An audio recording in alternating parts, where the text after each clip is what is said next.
akin. Parang pag-alagala lang po ako dyan sa labas, hindi po nakikinig sa mga to. Pero po nung nasama po ako sa isang camp dito po sa Light of Jesus, para po nabago po ako yung pananaw ko, nag-iba po ako, naging God-centered po ako.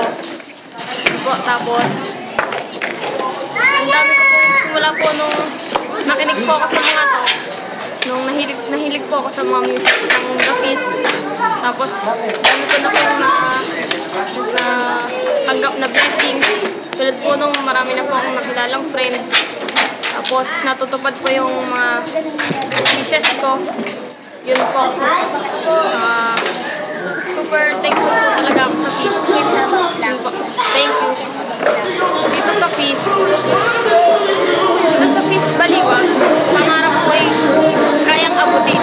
Happy 3rd anniversary sa Fist Baliwag.